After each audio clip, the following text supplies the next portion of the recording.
Thank you everyone for joining us today. Myself, Gaurav Gupta, I am the co-founder of Shipway. I'll be moderating the session today, and we're going to discuss today. We're going to discuss about how brands are gearing up for the coming festive season. And I would like to welcome our panelist, Mr. Abhinav Agarwal, from co-founder of Crossbeats.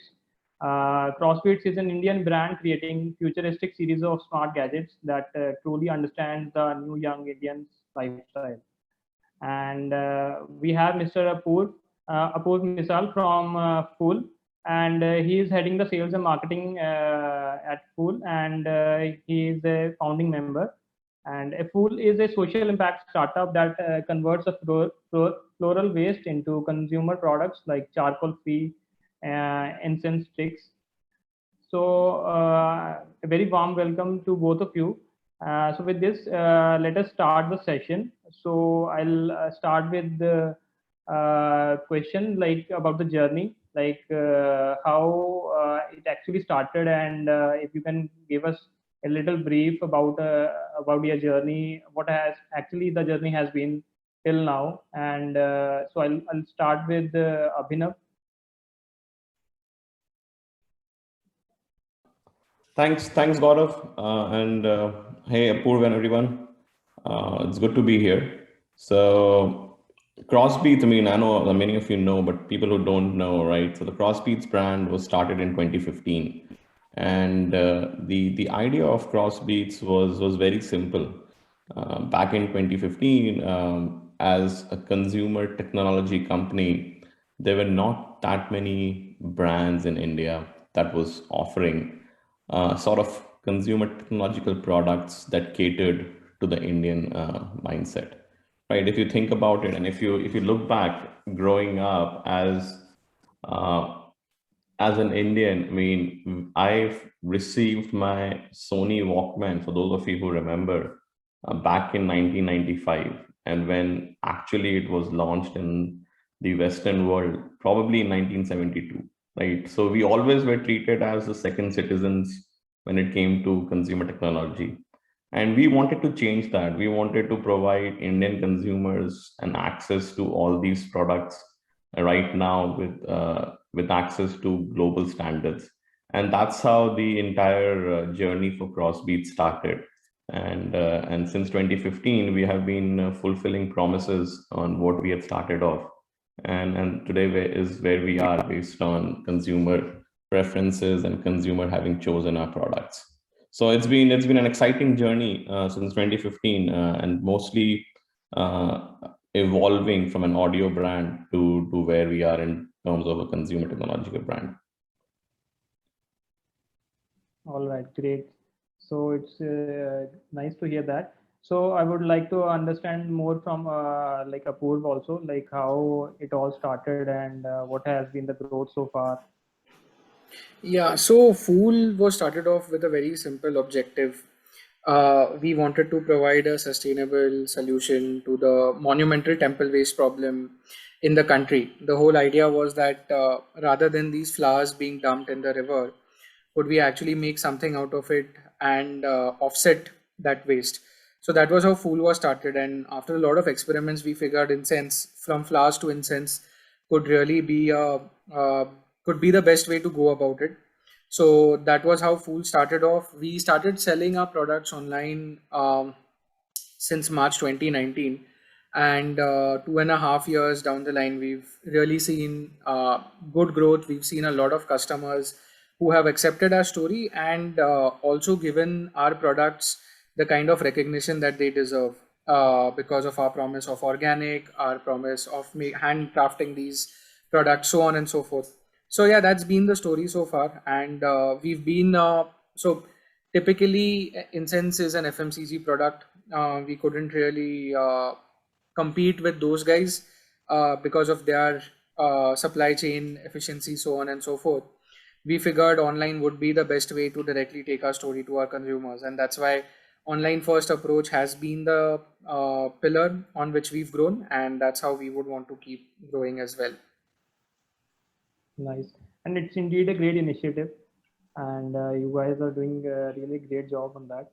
So next, I would like as we know, the growth has been phenomenal in the last, you can say 12 to 18 months because of due to the pandemic, because everyone is trying to buy online, and it has already created an habit of people in tier 2 and tier 3 cities as well. And so this the festive season, I feel, is going to be the biggest among every event that we have seen, and how you guys are gearing up for to get the best out of the festive season. So my question is to both of you, like what are your plans for this festive season, how you're planning to scale up entire and get the best out of it? Okay. Yeah. Abhinav, Apoorv, you you can want to take go? that. No, Okay, you can take that. Yeah. I can go first. Okay.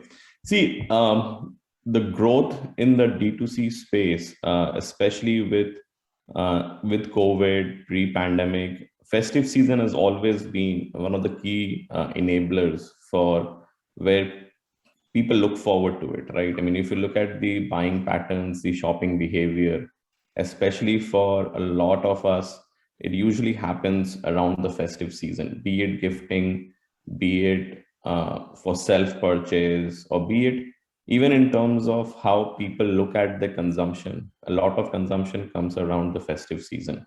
Now COVID accelerated the consumption and the buying behavior for pandemic and the festive season. I would definitely say that has been a big push, and a lot of our consumers are realizing that, hey, they don't need to go out and buy the products, and that's how D2C and with the e-commerce supply chain and everything has been a big enabler in getting there. And in terms of how we look at the festive season, right? So it's very important to understand how the market behaves at this point of in a festive season. So for us, it's a lot of history that we have. We look at how the consumer buying pattern has shifted, and we start controlling the messaging, controlling the inventory, and we start offering out like how the big boys, the Amazon and the Flipkarts of the world, they go out with the big billion sale and all these things. So those factors in as to how we manage and how we prepare for the festive season to make sure that we are sufficiently stocked up, we have the best deals in the market, and we are constantly working with a supply chain, with our with other parts of the business to make sure that the marketing and everything is in place for an end consumer to have access to these products at the right festive time. All right, I think supply chain is very crucial, and especially in today's time, because of the demand and all, everything is disrupted. It is. I mean, and that's where I think having the right logistics partner, making sure that you have the right expectations for your consumer, and having those additional days so that the customer fulfillment and the customer journey is not impacted. And that, I mean, and especially during the festive season, everybody is trying to ship the products, everybody is trying to get the products to the consumer. So a lot of it has to do with how you manage the expectation, what SLAs do you have, and then how quickly you want the product to be received by a consumer. Because no one wants to get a product post Diwali, right? That would be the last thing you would want. So people are still buying till the end of Diwali, and I mean till Diwali day. So you want to make sure that your logistics, your supply chain, be it through whatever channel you choose, is completely there. So our team does a lot of work on the back end to make sure those boxes are checked coming up to the festive season.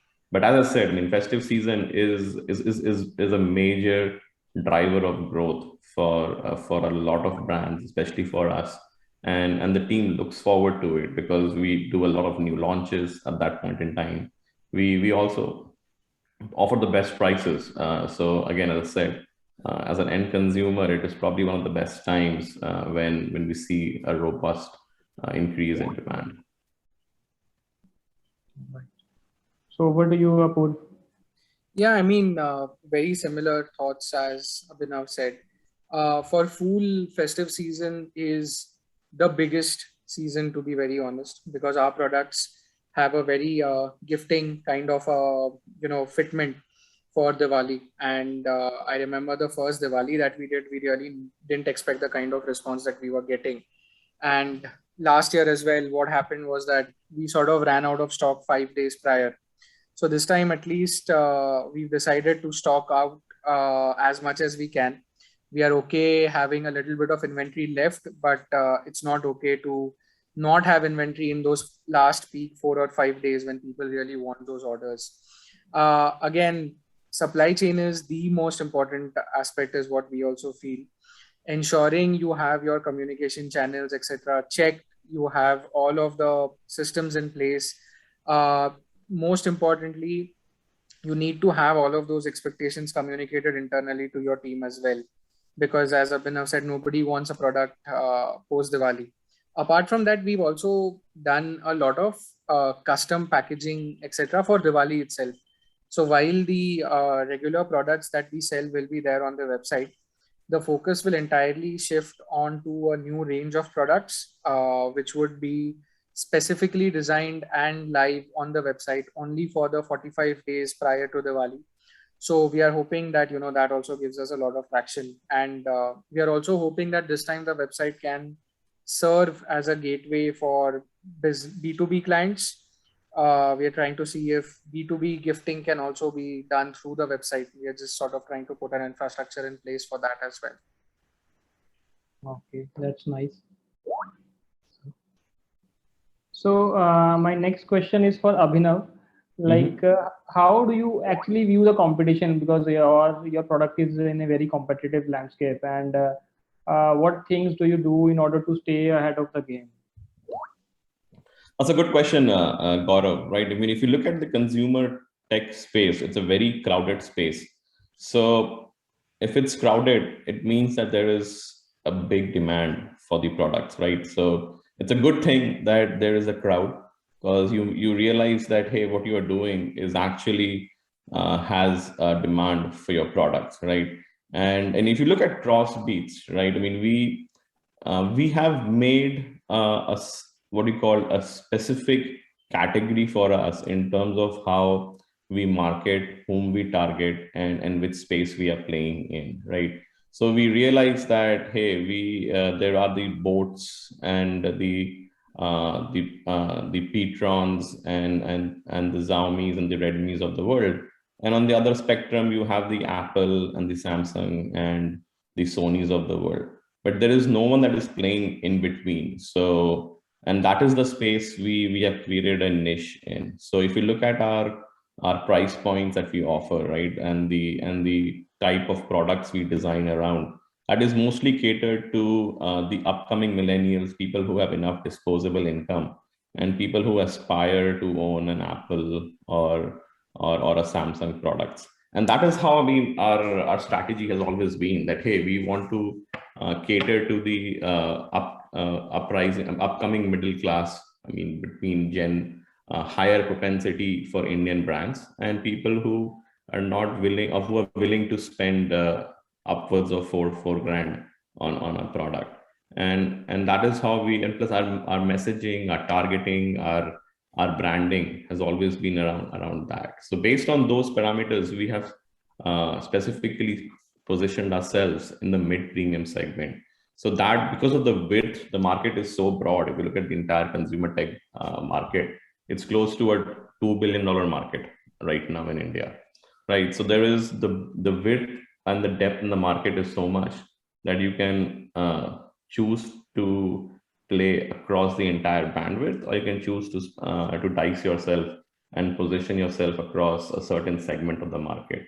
And that's what Crossbeats has been able to do, right? I mean, we started off from an audio brand, and now we ventured into smartwatches last Diwali, right? Again, as I said, going back to how we prep for festive season, I mean, we try to innovate, launch new products on Diwali.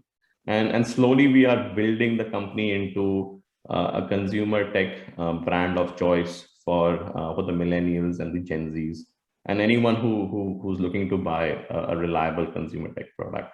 So again, it's very clear messaging and clear targeting around the audience we play with. That's nice. And I think when the market is big, there are a lot of gaps, and it's really important to fill those gaps. And I Exactly, think and that was what was the initial thought when we started the company, right? Because 6 years ago in 2015, when we were thinking about, hey, we want to be in the consumer tech space, and we want to cater to the new age generation in India.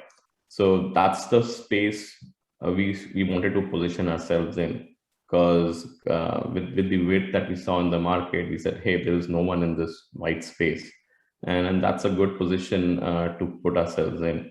And since then, again, as I said, I mean, from just selling one product to right now being more of a consumer tech brand is where Crossbeats has come in the journey. right, right, great. So my next question is to Apoorv. For any D2C brand, storytelling is a large part of the growth, right? And so I would like to know more about your story and what are the best ways to put that story across the customer and how you guys have done it. Yeah, so Gaurav, our brand is typically a success story of a good storytelling skill only, is what we always feel. While the work we were doing was something that was, very central to our mission, we had to sort of figure out a way to ensure that people actually understood what went into making of our product. So the packaging that you see right now is not the first packaging that we came out with. We had a different packaging, which I should honestly admit did a shoddy job of telling our story. And that is when we realized that, there's so much of inherent goodness in what we are doing. If we were to translate it into a product packaging, that would sort of leave a very sweet taste in the mouth of our consumers. And that's the whole reason why we went for a complete packaging overhaul. Post that, when we were selling incenses online, and that can be a very tricky thing to do because nobody had first sold incenses online. That's one thing. Two, how do you sell a fragrance online when people haven't, even taken a whiff of it? So for us, that was done through a lot of good creatives. It worked out in a nice way that we didn't have too much money for product photography. So we went back to illustrations, something that Paperboat had done with its products long time back. We sort of took a leaf out of their playbook and adapted it to digital. And that's how we got our first initial few thousand customers, because people just wanted to, buy into the nostalgia that a fragrance can give you. And that's how we sort of started growing. So that's been one of our biggest journeys. And today it's extremely central to how we design a product, how we write the content for it, how we advertise it, that are we really doing a decent job in telling how we made it, what it is going to be the benefit, so on and so forth. Only then we sort of go ahead with the product. So yeah, I mean, for any D2C brand, I personally feel you can make products, but can you really tie it down well with a narrative and convince the consumer as to why you're there in this market? What is the reason for you to sort of just be doing this? So that I feel is super important. And like, how do you, like, one part is like packaging, obviously, like, and is there any other way, medium, where brands can actually convey their story or can put across their what this stands for? Or, So the typical answers that come to our mind are, your website, your, your in social media handles, Instagram, Facebook, so on and so forth. But my personal opinion is that these mediums are very cluttered. There's so many brands telling so many stories. It's very difficult for people to actually retain that information. The best way, and this is again, I'm circling back to our previous conversation, is that we realize the canvas, which is the most important one, is the product packaging itself. Because if you are not utilizing that space well, it's a criminal waste, is what we feel, because a person has paid money to get that package home. Now you have 100% buy-in, and you know that whatever you write over there is going to sort of seep in much more than what you write on Instagram or your website with through blogs or so on and so forth, because that would just sort of run off. But a product packaging, in the moment he or she sees it, that's where it stays a lot longer. So that's been the focus. Apart from that, we've been very open to participating in a lot of competitions because the nature of the business is such that we get access to these platforms, and also a lot of free PR came our way, and we never said no to even the smallest of the newspaper, a local news daily, to the largest of the newspapers. We never said no to it. We always we went the extra mile to tell them our story, because we knew that it would have a multiplier effect. So that's how the story really got out. Great, nice. And I have a few other questions. So next question is to Abhinav.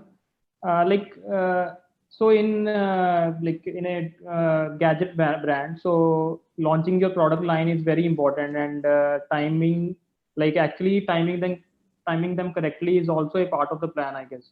Mhm. So I would like to know, is there any pattern you guys follow, or is there something, how you guys plan out the new launches, and what is the time frame, and how do you actually see this? Yeah. So, I mean, as a consumer technology product, right? I mean, you first need to step back and understand what is the typical life cycle of a consumer tech product, right? So before you even start planning a launch, right, you need to understand at which point your current product is in terms of a consumer in the product life cycle, because you do not want to be cannibalizing your existing product sales by launching something too fast or too late, because you would be late in the market. So first, the critical step is to understand, hey, where is your product in the life cycle, right? And then the back end is where a lot of research happens, understanding. So if you look at the whole product planning cycle, I would say there are 4 different pillars as you look into a product planning, right? So one is, okay, the market research or the ideation, and what goes into is, hey, is my product fitting in the market? And if my product is fitting in the market, the next one, is there an update needed on the product, or is there a complete overhaul needed of the product, right? Based on market research, based on consumer feedback, based on competition, based on technology, and that then decides what is your next step. So I would say the first step is to figuring out what is the market research data showing in terms of where you lack, where you are excelling, what features are missing, and if you have to update the product or if you have to completely launch a new product. So based on those data point, you then go to the next step, right? So if it is an update to the feature, then you go back to the drawing board and say, okay, what features are needed, and at what point do these features needs to be added into the product based on the market research. And if it's a completely new update, then it's kinds of a ideation where, okay, what sort of design needs to go in, what sort of technology needs to go in, what sort of prototype needs to be done. So that is an entirely different product cycle in terms of launching from 9 months to 12 months, right? And in terms of features, it's probably a much shorter time frame. And then after you have ideated, figured out the features, you then go into prototyping, and then use the market, and then you bring it to market. So as I said, typical consumer buying pattern is probably between 9 to 12 months of a consumer tech product, right? So we try to follow that pattern as we launch new products, and understanding that if there is a gap in the market and if there is a specific demand, right? So it's not just that we follow one playbook. There we have to keep, again, as a small D2C brand, right? We being small has its own perks, right? So you can adapt very quickly, and you can see that, hey, if something is there, if it's missing, you can just change gear and launch it faster, as opposed to the typical manufacturing route where you have to go through the hoops and everything. So again, I mean, we do have a playbook of evaluating, ideating, and understanding what it is, and then typically between 9 to 12 months is what we launch new products. But that being said, it's not just that, hey, we will not launch something in 9 to 12 months. If there is a quick market need, we usually come out with every 3 to 5 months in new products in terms of of launches.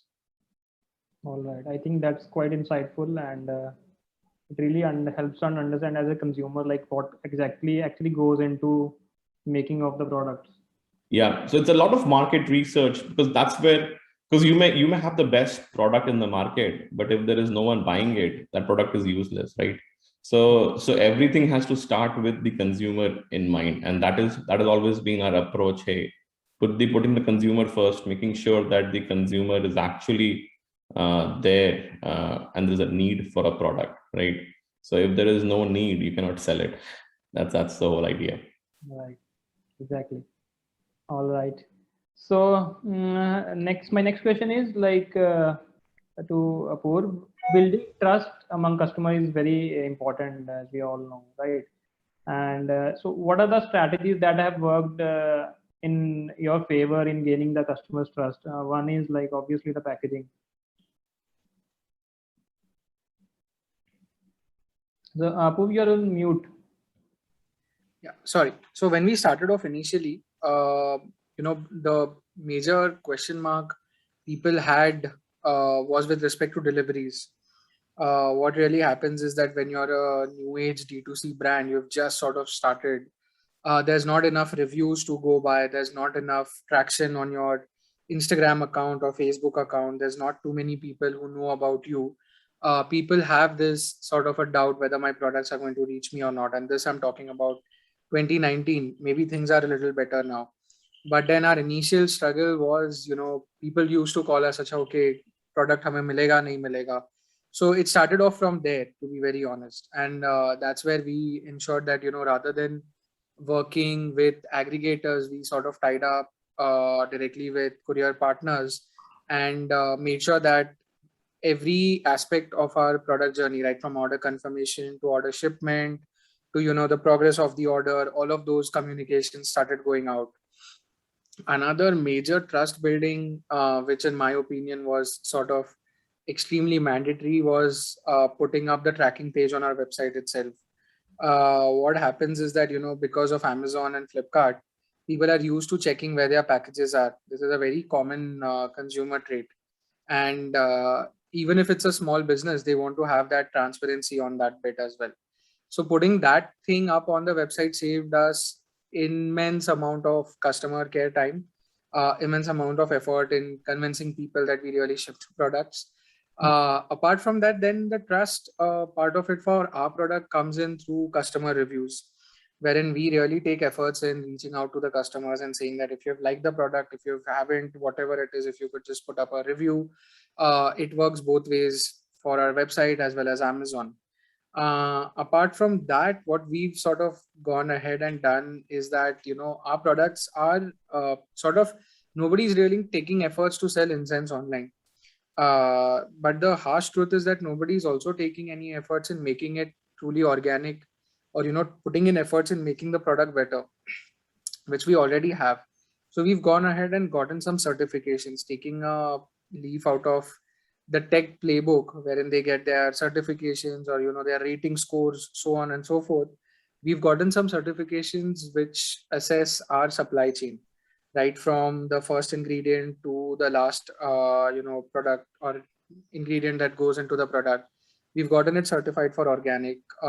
We've gotten it certified also for the labor practices that we follow. So while we say we employ women from marginalized sections of the society, do you really know that? I mean, have you really come to our factory and seen it? Not really, right?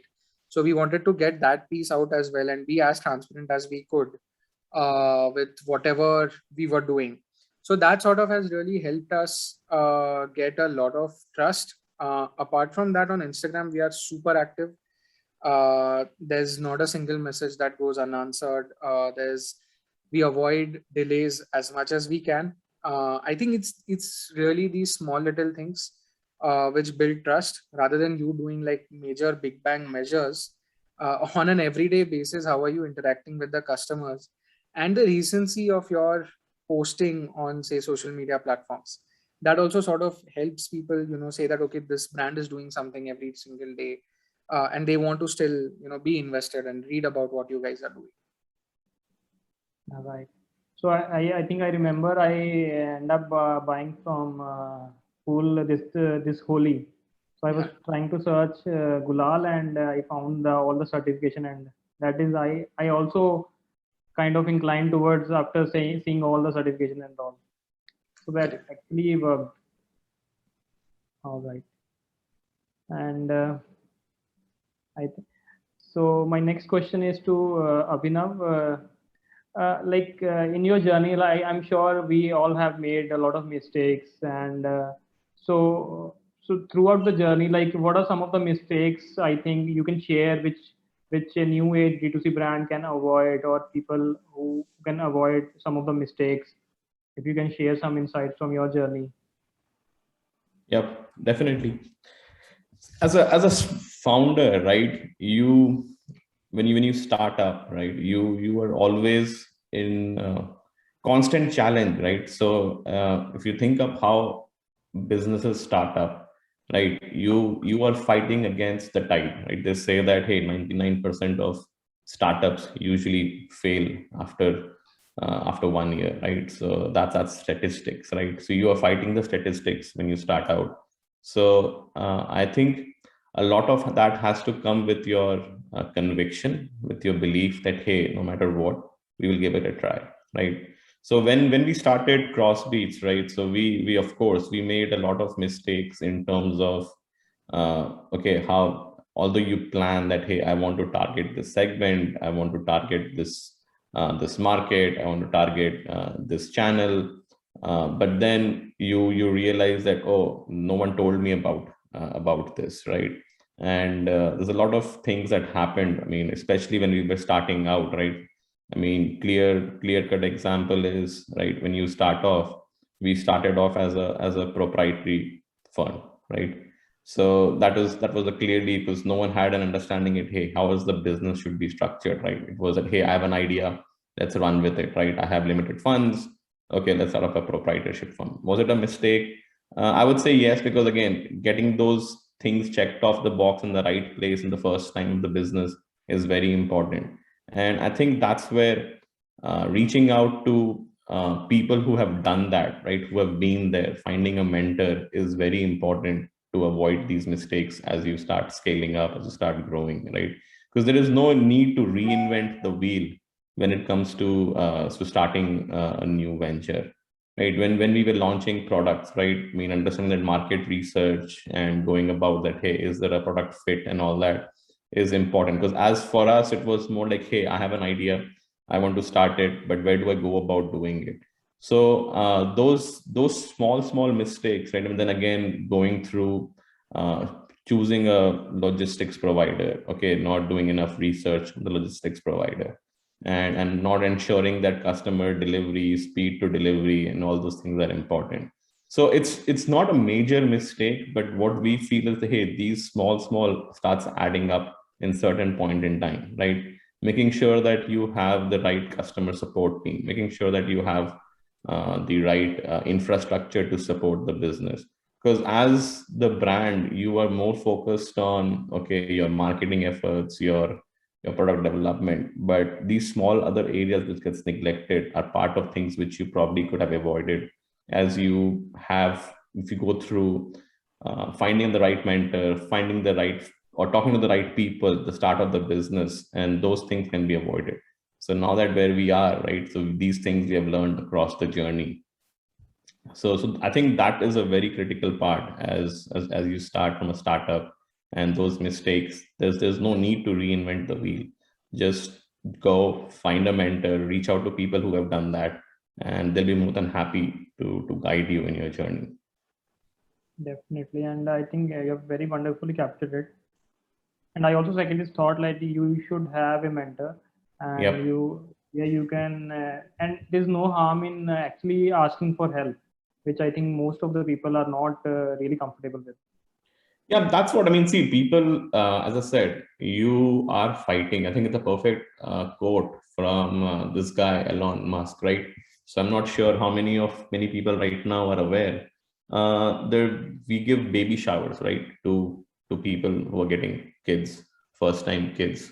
And he famously quoted that instead of baby showers, we should be giving what you call as startup showers, right, to people going out in businesses, right? So that provides a sense of comfort, and then that puts you in connect with the mentors as to how it should go about going, and that I think is a very critical aspect of any business, right? And that would help you avoid mistakes which other businesses have done, and I think that is one thing which every person who's aspiring to start a D2C brand or any business as such should reach out, get a mentor. If they can't find a mentor, at least talk to your peers who have done that, right? And they will be very more than happy to provide information. Okay. Yeah. And now I have one more question to Apoor. On the basis of like marketing and sales, like what are some of the various metrics that brand should track, or you guys are tracking, which actually helps in measuring and moving forward, or measuring the success of the brand or the growth? Yeah, there's one, honestly, Abhinav, Gaurav, one can get confused in the number of metrics that are there. There's so many Right. metrics that if once you start tracking them, you would get overwhelmed after a point of time. And from a marketing and sales perspective, purely, if I were to tell you, the basic metric that we track is how are our ads performing, what is the revenue that we are generating on a day-to-day basis, and we drill it down to some very simple metrics like how is there a massive drop in our CTR. That really tells us if there is a fatigue in our advertising or our creatives. We check if the cost per clicks have gone up drastically. That means maybe somewhere our audience targeting is not right. We keep it very simple with our digital marketing metrics. We don't like to overcomplicate it. But then as you grow in this journey, you also realize that you have to step up a little more, and there's more metrics that you need to track. Then how do you really get through with retention, so on and so forth. One very important aspect which brands often forget in the whole chase for metrics is that you're not tracking how many customers have really complained, how many products have gotten an extremely bad review, how many social media users have really panned you left, right, center on social media, and has all of that feedback really gone back to your operations team. I think that's also a very big thing for an early stage D2C brand, that while you can get enamored by all these digital metrics, keep an eye on what the customers are saying and how your products are being taken. In fact, invest some more time in that more than anything else in the initial few 6-8 months. That would be the best investment, is what we feel. And we have a very strict policy of taking that feedback a lot more seriously than anything else. Even if there's like one bad review, we want to sort of make sure that we can change the perception, send them a replacement, so on and so forth. But yeah, I mean, very easy to say ki revenue aa raha hai, ye ho raha hai, wo ho raha hai. Never to forget that this metric is the reason why your brand is still there in the market. Right. I think repeat customer, you can say customer retention is equally important than acquiring a new customer. Yeah. Okay. So now I have a couple of common questions, which are very much everyone wants to know. Like, I would start with this question. Everyone asks like whether we should start with the marketplace or from our own store, or we have to start with both the channels, or which one do you think we should prioritize, and which one we should not, or we should be both selling on both the channels, and some reasons and insight if you can help us with that. So we can start with Abhinav. Yes. Yep, sure. So see, there is no right or wrong answer to that, right? It depends on how and what you are selling, and how how you want to approach, because these are the way, once you start looking at a marketplace and your website as a distribution channel, right, as opposed to thinking that, hey, this is where my store is set up. Okay, so the way we look at Amazon or Flipkart or even any other marketplace, for instance, as is a distribution channel, right? I mean, traditionally, if you were an offline business, you would have said, okay, do I distribute in Bangalore or do I distribute in Kolkata or whatever? And you could go either way, right? So same thing when it comes to an online selling D2C brand. The advice I give is that, hey, it depends on how you want to do it, right? And how fast you want to grow, or how you want to keep a track of your customer and things like that. The easiest to do, in my opinion, is through a marketplace, right? Because when you have a marketplace, you are not worrying about the logistics, you're not worrying about the fulfillment. So as a brand, you can directly go to a marketplace, list your product, and you can start getting some sales, right? Start getting customers. And that is the route we took as well, because if you are starting out, you're strapped for cash. You probably have a 2 or a 3 member team, right? You do not have the entire supply chain mapped out at that point, from order fulfillment to order processing to logistics tie-up and all that. So a lot of brands that I have seen personally they start out in a marketplace, and then they evolve from the marketplace to their own website, and then eventually offline, or maybe they don't go offline. But I've seen brands the other way as well, right? So there are some brands who want to protect the pricing, who want to protect the control on the customers, because again, if you go to a marketplace, it is more like, hey, there's a higher chance that you will be competing on price for a similar product on the marketplace, right?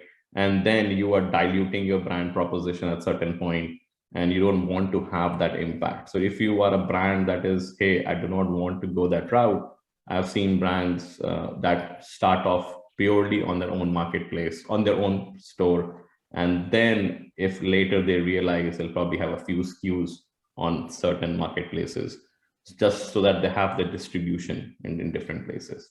So again, as I said, there is no right or wrong answer as to which part of the spectrum you choose, but you have to be mindful that, hey, everything has their pros and cons, right? So if you go to the marketplace, of course, you don't have to worry about the logistics, the supply chain, the fulfillment, everything. You just send it to the marketplace warehouse, and then they do all the legwork. So, but then you don't control the customers, you don't control the experience of the customer and everything. So they are the marketplace customers. So those are things which anyone starting out should probably evaluate and see what works for them and what doesn't work for them. Okay. So basically, like if you're having a small budget, or you would like to do a POC, then obviously one can start from marketplace. And yes, so yeah, I mean, if you're just starting off, I would say, I mean, again, if it's not a very and you don't, I mean, if it's a unique product and you don't intend on getting into a price war, or if you have a clear niche that you're offering to the consumer, right? So it's okay to start off from a marketplace, but then, I mean, you don't control the customers, you don't control the customer journey, you don't control the customer experience, right? So at some point, you need that data to understand how your product is behaving, what is happening. So I would say, is there a need to be only marketplace specific? I would say that brand would not last long if you're only marketplace specific. You have to have your own channels. You have to own your customers, is what I'm trying to come at. okay, right. So Apurv, would you like to add something on it? Yeah. So Gaurav, we are a website first sort of a story, to be honest. We didn't really go heavy on marketplaces, and as Abhinav said, it's really a subjective discussion. You really have to weigh in. Do you have the margins to give the marketplaces? If you do, you can definitely give it out to them. If you don't have the manpower, marketplaces, yes. But if you feel that you have the strength to sort of build the operations yourself, most certainly I would vote for the website itself, because that's where you can build your data. and that helps you sort of really go after the next set of 1,000, 10,000 customers. A good way would be that for any a young D2C brand, a good technique would be to ensure that the products are available on both the channels, uh, and then you sort of prioritize after a month or two of seeing the performance and seeing where the performance or the revenue falls in with your business metrics that you are keen to sort of control. Um so yeah, for us, we even to this day we are more focused on our website only, because for us it was also about, we felt that marketplaces couldn't give us that big a canvas to tell our story, and hence getting people on our website was important. But as we have grown, we also realize the strength of marketplaces, and we do understand that high intent customers who are available on marketplaces are really hard to acquire. So we would be focusing on marketplaces in the coming 2 quarters. But again, as a starting point, go ahead with both, list a few SKUs over there, see the performance, see if it is fitting in with your business metrics. If not, push your energy on your website and sort of go ahead from there. Okay, got it. So we have one last question, so we can take up the audience question after that if we have. So my last question is what is the biggest challenge at present? So like what is the thing? What is one thing like which is actually a challenge, still a challenge for you? I'll take that up first, right? As I think at the current scenario, right? I mean, if you had asked me this question pre-COVID, my answer would have been totally different. And since we are still in a COVID pandemic period still, right? So my answer is going to be very different, right?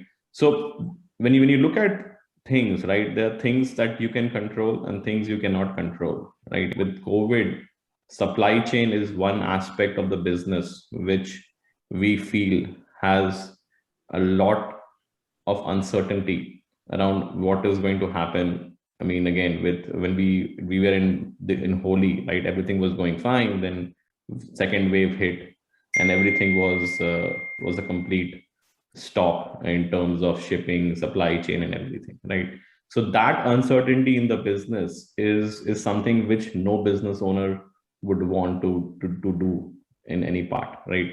So that I think is one of the biggest risks with what we are seeing right now in India in terms of the cases rising up, and at what point does, and especially as you gear up to the festive season, right? Will that impact anything from my business perspective, right? Will there be a next lockdown coming, or will there be a disruption to my supply chain? Will I be able to fulfill the orders, okay? Or will my employees be safe, right? So those are certain uncertainties that's centered around how the pandemic is evolving in the country, right? So that is from a pure metric which you cannot control, right? And the other thing is, as an electronics product, right? As a lot of us, I mean, a lot of our parts gets imported from outside, right? So regulatory concerns is a big push from the Indian government as to, hey, how do we control some of these regulations and rules, and how do we abide by them? So those two are, I think, one of the major what do you call challenges? Not challenges, I would say. It is more about, hey, certain risks or uncertainties that is there in any business, and especially in a D2C where supply chain is very paramount for making sure that the product is delivered to the consumer in time. Right. In fact, like supply chain is in like outsourcing components from overseas is indeed a challenge. And I was talking to Flatheads in the earlier webinar, so they were also kind of facing the same situation, and they have partially outsourced their entire supply chain to the Indian vendors, to the domestic vendors. So yeah, I mean that's definitely there, right? So it is how do you first find the right partner, right? And then does the partner have enough capacity to deal with it? And especially, okay, and you don't want to be changing things all of a sudden, especially at this time of the year, right? So those sort of things are something which we have to keep in back of our mind as we do our planning, as we factor in these headwinds that may come in future. All right. Apoorv, you want to add something on this? Yeah, so typically at every stage of a startup, you'll have some sort of problems. Currently, our problem would be, as Abhinav said, it's about the supply chain. We are also pretty anxious and worried about if there could be a third wave, and could it really affect the entire festive season. That would really be a bummer. I mean, all the effort of 6 months gone down the drain. Apart from that, we are based out of Kanpur. So we have a very big problem of manpower as well. Having skilled people working with us, so on and so forth. That is something we are trying to solve. And we've also in the second wave seen how our supply chain sort of set us back by at least a couple of months. Though we were predominantly dependent on Indian vendors, still closures and so on and so forth did affect the business, because you don't unlike large manufacturers, we can't really afford so much of an inventory being kept in our warehouses. You would want to have the turn to be quite fast. Apart from that, the challenges that we sort of foresee is that how do we really get the story out of India as well. We definitely want to take Fool outside India. We want to take it to the international shores. But with the pandemic, we are not really sure whether it would be the best time to do so, whether there'd be any issues, so on and so forth. So it has sort of clipped our wings in a way. So we feel that the sooner this sort of gets over, we would want to start at least experimenting with those things. All right, and all the best for your endeavors. And we have one question from the audience. What are the strategies that you suggest to win back the old customers?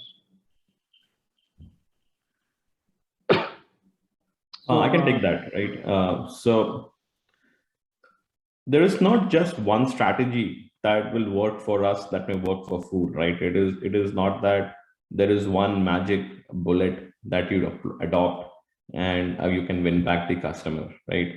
So there is a host of different things that goes behind the scenes to win back that same customer, right? So it starts off with your first buying experience, right? If the first buying experience is not great, no matter how much dance and how much efforts you put in, you will never be able to bring back the customer again. So I think, I mean, for us, it's all about the first experience and how has the customer been treated, and what has been the customer's feedback, customer's experience from the moment he purchased the product till the time he is using the product, right? So a lot of marketing goes behind the scenes, from emails to SMS to follow-ups, and to make sure that the customer is eventually happy with the product he's purchasing, right? Because if he is not happy with what he purchased, no matter how much money you put in marketing or remarketing, or how much money you put in retention or bringing him back, that is not going to pay you anything back. So for us, it's mostly about, hey, the experience. And what we do is we also measure something as NPS, which is a net promoter score, right? To understand how likely is the customer to recommend the product, the brand, or the experience to other friends, family, and other people around, right? And that's the metric we track to understand that, hey, are we doing enough to elevate the first time experience? And so that then helps us retain the customer back and bring him back the next time. Yes.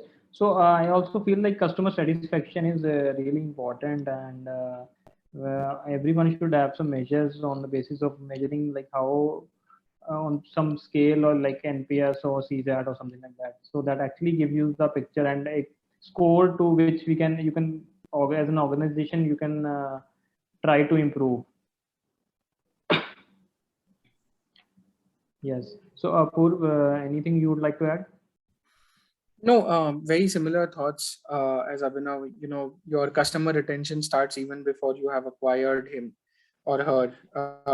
It really is about the experience they've had, product experience, and also reaching out to them after they've gotten the product through a form of an email, so on and so forth, just to sort of, nudge them, ask them their opinions, get them reviews, reviews is a very good way of getting a larger buy-in from the customer, because once he's sort of reviewed the product, he has put his force behind your product, and he or she is very likely to buy the product again. Apart from that, you will have to reinvent with your product line every 6-8 months, depending on the cyclicity of your products. You can't really have one product running through the entire 1.5-2 years of your existence. Customers eventually will find something else, because that is the nature of the customer. He or she would want to check out something else just for the sake of it, even if he or she is extremely happy with your product. So bringing them back is also a measure of new products that you come out with, some enhancements, some marginal improvements also you keep on doing to your product. You would want to communicate it to them. It's very easy to sort of, put in those sweeteners through discounts or offers and so on. But the harder way is that you continually communicate the efforts you're taking to make sure your product is getting better. So if that is done, then customers do have a, propensity to give your products a try again, considering अच्छा ठीक है कुछ और करा होगा इन्होंने, तो why not, take a chance on it. So that's how we've managed to retain our customers, and going forward we would want to keep doing it while putting in some science behind it as well through numbers, because at this point of time it gets a little difficult for us to track everything properly. But then once we have a little bit of a manpower, we'd be able to do it more efficiently, is what I feel. All right. So I think that is the beauty of D2C. Like it helps you in to get to be as close to the customer as possible, and to know what exactly they feel about the product and what is their feedback, and you can improve and reach out to them. Absolutely. We have another question from Arun Arya. So with respect to ROI, which is the best digital marketing medium? For example, within social, is Instagram best? Does having posts of affiliate marketers help? So which medium is like Instagram or having affiliate marketing or something like that? Depends on your product type. A very generalized answer to this question would be Instagram. At this point of time, people are extremely active on Instagram. But if your product is catering to an audience which is above the age of 40, maybe Instagram is not going to give you that kind of results.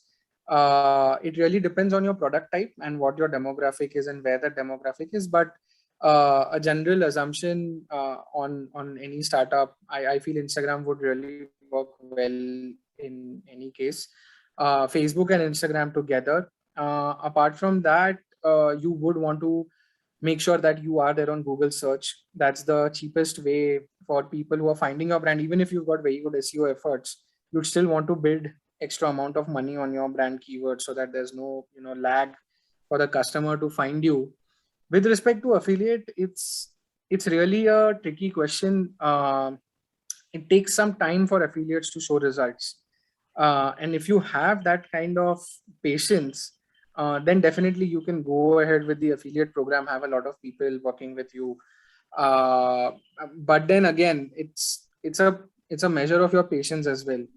If you expect that immediately your affiliates are going to start showing you results, that I think is not going to work out well. And also the third thing, unfortunately, what I've seen young startups do is fall for the trap of page promotions and likes and all of those things. And I'm talking about really young age startups who've just started off with 1 or 2 people, and for them Instagram marketing is number of likes and so on and so forth, which is typically a vanity metric in our through the way we look at it. Work with someone who's really good at performance marketing. The whole objective should be that if I'm putting X, I should be able to get at least 4X, 5X, whatever. Hold your agency or the person you're working with or yourself to that standard. Only then would you be able to see those results. Otherwise, don't get trapped into the whole vanity metrics of grade and likes and number of followers. That's just not going to help anyone.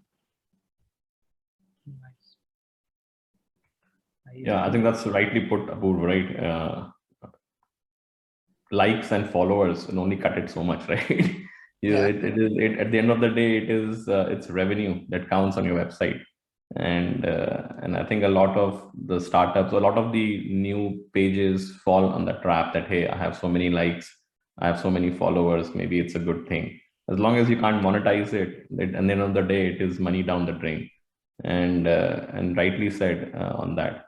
And also, I think a lot of people, when you are thinking about, okay, where do I advertise? How do I take digital marketing, right? Digital marketing is a pretty wide gamut when people say that, hey, where is my best ROI coming in?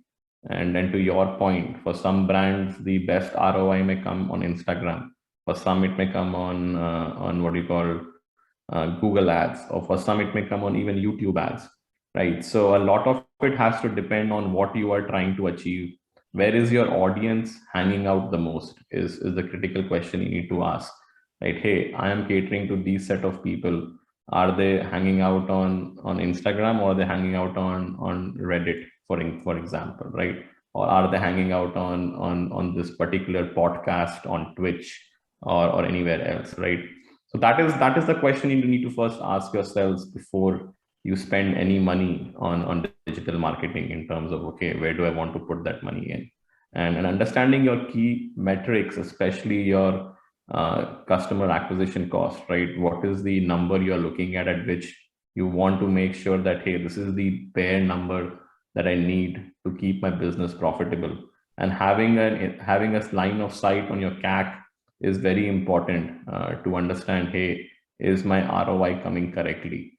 And is it, I mean, if it is coming through which medium? And a lot of people also do not spend enough or do not give enough value to email marketing as well, right? Email marketing, which is predominantly a free method of marketing, can give immense boost to your existing business without spending too much on digital marketing. And it could be a big ROI channel for anyone going out.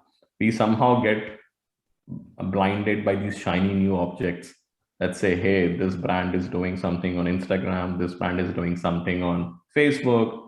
So I think making sure that you understand every brand has their own strategy, and every brand is, so no brand will have the same strategy playbook at any given point in time. So figuring out what works for you best and which platform, which channel, that will allow you to understand where is the best ROI coming from. Yes, that's truly said. It's very subjective, but yes, on a generalized, there are few things which anyone can apply. For example, email marketing and Instagram ads, etc. All right. So with this, I think we can wrap this session. I think thank you everyone for joining us today, and it was indeed a powerful session, and we had a lot of learnings from both of you. And I would like to thank panelists for taking out some time today and share their experience. And thank you once again. Thank you, Apoorv, and thank you, Abhinav. Thank you. Thanks, Gaurav. Thank you. Thank you, Gaurav. Thank you, Abhinav. Thanks, Apoorv. Yep, thank you. I really enjoyed talking to you, and it was indeed you can say, a very interactive session for me. Thank you. Enjoyed it. Thanks a lot. Thanks, guys. Yep. Bye. Bye.